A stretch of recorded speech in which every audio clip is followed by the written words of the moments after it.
अस्सलाम वालेकुम दोस्तों, ये कहानी है एक डाकू की जो कैसे अल्लाह वाला बन गया।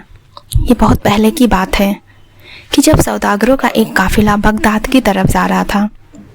उनके साथ एक नौउम्र लड़का भी था जिसकी माँ ने इस काफिले के साथ इसलिए कर दिया था ताकि हिफाजत के साथ ये अपनी मंजिल पर पहुंच जाए और दीन का इल्म हासिल करें। काफिला इत्मीनान से चला जा रहा था कि एक जगह कुछ डाकुओं ने उस पर हमला कर दिया। काफिले वालों ने अपना माल बचाने के लिए बड़ी चालें चली कि किसी तरह से कुछ माल बचा ले, लेकिन डाकुओं के सामने उनकी एक चाल भी काम ना आई। काफिले वाले उनसे रहम की अपीलें करते रहे, लेकिन डाकुओं के दिल नहीं पसीजे। जब एक आदमी से उन्होंने सब कुछ छीन लिया तो उस नौउम्र लड़के से पूछा, तुम्हारे पास और कुछ भी है? लड़का, जी हाँ, मेरे पास 40 दिनार है। डाकू, तुम्हारे पास 40 दिनार है? डाकू को यकीन नहीं आया कि इस गरीब से दिखने वाले लड़के के पास इतने दिनार कैसे आ गए, और अगर आ भी गए तो ये हमें क्यों बता रहा है। यही सोचते सोचते इस लड़के को अपने सरदार के पास ले गया।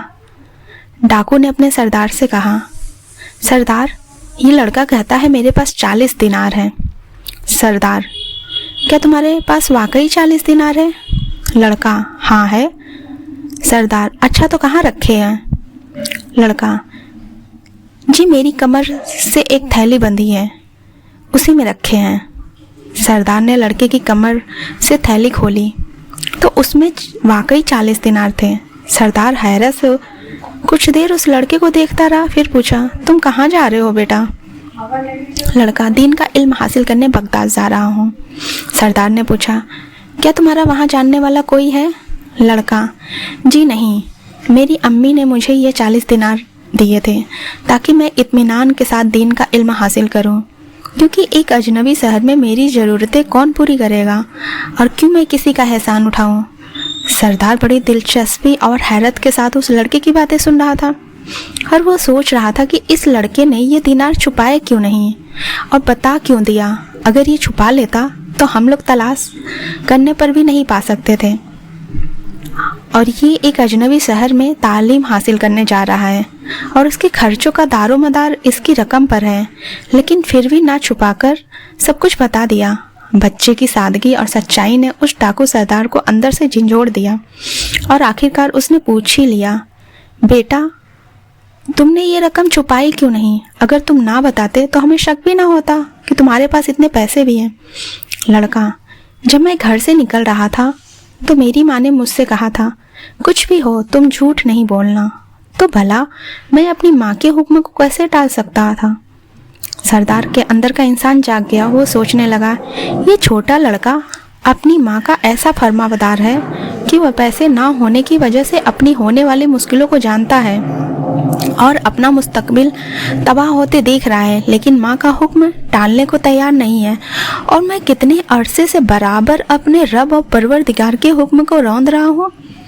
उसने लड़के को गले से लगा लिया, उसके साथ साथ पूरे काफिले का सामान वापस कर दिया और खुदा के आगे सजदे में गिड़गिड़ाने लगा और उसने सच्चे दिल से तौबा की तो खुदा की रहमत ने उसे अपनी आगोश में ले लिया।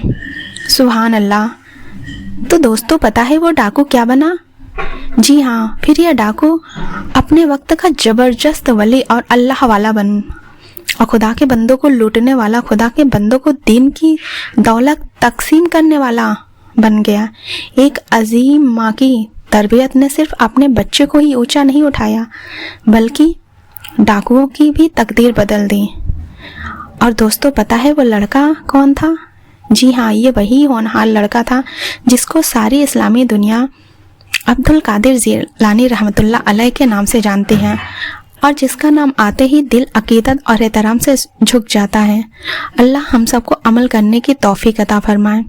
दोस्तों, ये वीडियो पसंद आई है तो इसे प्लीज़ लाइक और सब्सक्राइब करके सवाब की नीयत से आगे शेयर कर दीजिए। अल्हम्दुलिल्लाह।